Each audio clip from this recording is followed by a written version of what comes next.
पहले कोलिजन होता क्या है? जब दो ऑब्जेक्ट आपस में टकराते हैं तो टकराने के बाद वो एक दूसरे पर फोर्स लगाते हैं और इस अमल को हम कोलिजन कहते हैं। दो दो ऑब्जेक्ट का आपस में टकराना और एक दूसरे पर फोर्स लगाना, ये कोलिजन कहलाता है।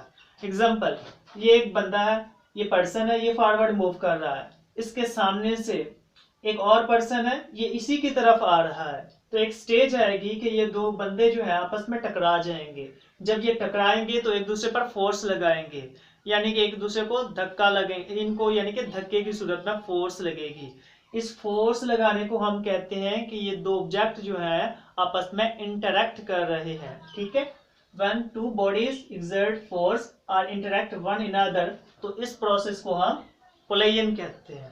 ठीक है भाई, अब हमारी डेली लाइफ में कोलिजन की बहुत सी एग्जांपल है, जैसे कि कार और बस में कोलिजन होता है, और हम इसको वैसे एक्सीडेंट का नाम देते हैं, लेकिन एक बस है, एक कार से जाकर वो कोलाइड होती है, तो ये भी एक कोलिजन है। आप जा रहे हैं, सामने से एक दीवार है, आपको दिखाई नहीं देती, आप दीवार से जाकर टकरा जाते हैं, तो ये भी एक कोलिजन है।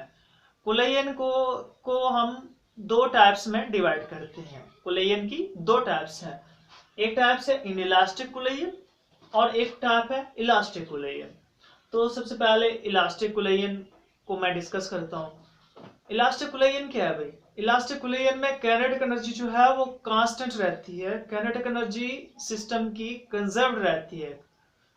Kinetic energy of the system always remain conserved. ठीक है, काइनेटिक एनर्जी सिस्टम की चेंज नहीं होती। अब हमने देखना है कि काइनेटिक एनर्जी जो है वो सिस्टम की कंजर्व्ड कैसे रहती है। एग्जांपल, ये एक बॉडी है, इसका मास m1 है, ये फॉरवर्ड मूव कर रहा है क्योंकि इसके पास अपनी काइनेटिक एनर्जी है। एक दूसरा बॉडी है, इसका मास भी m2 है और ये भी इसकी तरफ फॉरवर्ड मूव कर रहा है। ये बॉडी भी इस डायरेक्शन में आ रहा है, ये बॉडी भी इस डायरेक्शन में आ रहा है। अब होगा क्या, एक स्टेज आएगी कि ये आपस में कोलाइड हो जाएंगे, आपस में टकरा जाएंगे। टकराने के बाद ये एक दूसरे पर फोर्स लगाएंगे, फोर्स लगाएंगे मतलब इंटरेक्ट करेंगे।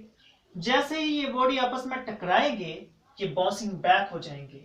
ठीक है, ये m1 अपनी पहले वाली पोजीशन पे आ जाएगा, सॉरी m2 अपनी पहले वाली पोजीशन पे आ जाएगा और m1 अपनी पहले वाली पोजीशन पे आ जाएगा। सपोज ये बॉडी जो है ए पोजीशन पे था टकराने से पहले, ये वाला बॉडी बी पे था।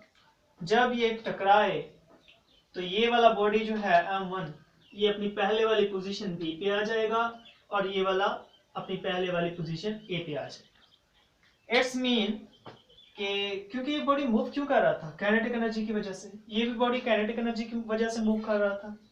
टकराने के बाद ये बॉडी जो है अपनी पहले पोजीशन पे वापस आ गया। इट्स मीन के इसकी जो काइनेटिक एनर्जी है, काइनेटिक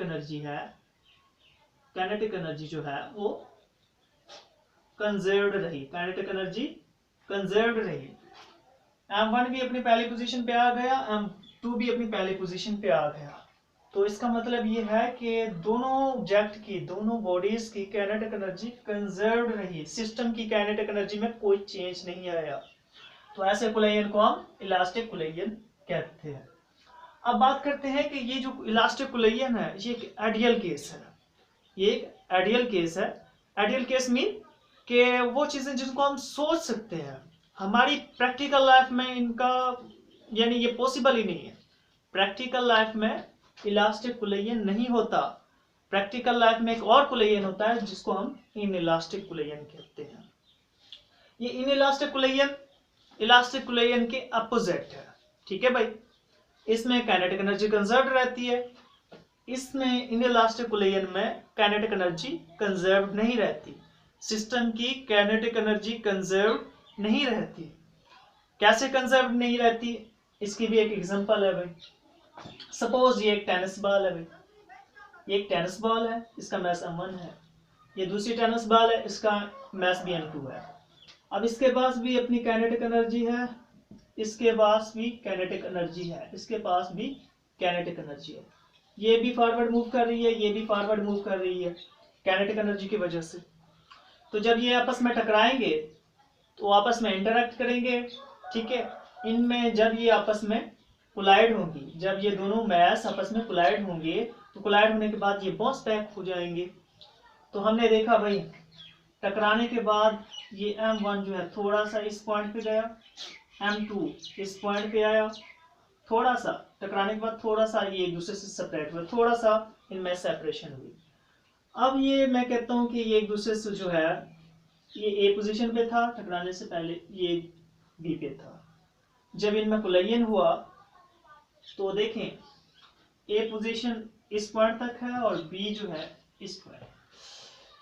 अब टकराने के बाद इस मैसम को इस पॉइंट तक आना चाहिए था पहले वाले पोजीशन पर, और M2 को इस पोजीशन बी तक आना चाहिए था।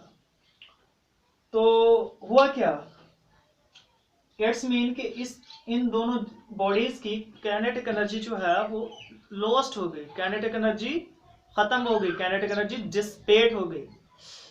इन दोनों बॉडी की काइनेटिक एनर्जी में कमी आ गई, काइनेटिक एनर्जी इन बॉडी की जो है वो लॉस्ट हो गई, ज़ायब हो गई।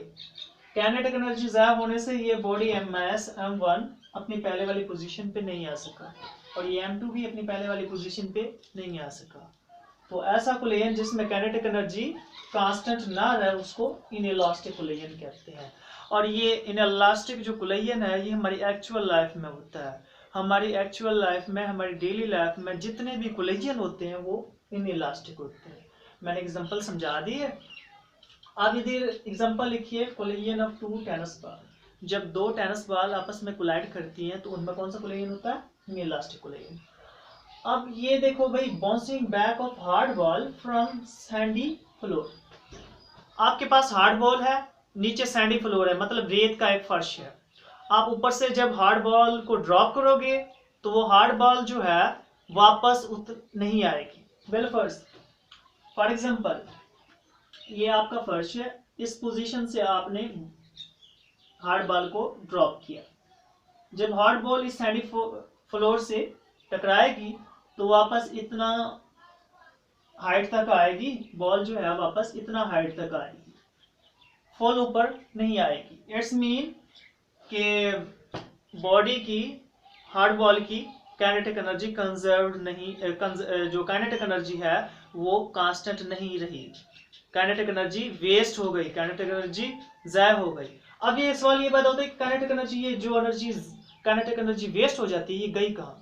देखें जब ये बॉडी आपस में कोलाइड होंगे तो इससे साउंड भी प्रोड्यूस होगी, हीट भी प्रोड्यूस होगी और फ्रिक्शन की वजह से भी काइनेटिक एनर्जी जो है वो वेस्ट हो जाएगी।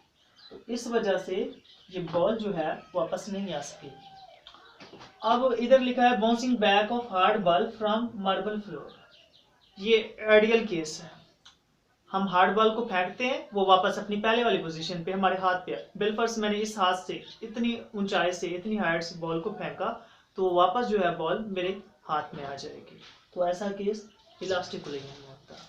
Remember one thing, kinetic energy अगर हम बात करें मोमेंटम की या टोटल एनर्जी की, जितने भी हमारी डेली लाइफ में कोलिजन होते हैं मोमेंटम और एनर्जी, टोटल एनर्जी कंजर्व रहती है, लेकिन काइनेटिक एनर्जी कंजर्व नहीं रहती। काइनेटिक एनर्जी कंजर्व हमेशा इलास्टिक कोलिजन में होती है। That's all about your topic. I hope कि आपको समझ आ गया होगा। सी यू माय नेक्स्ट वीडियो।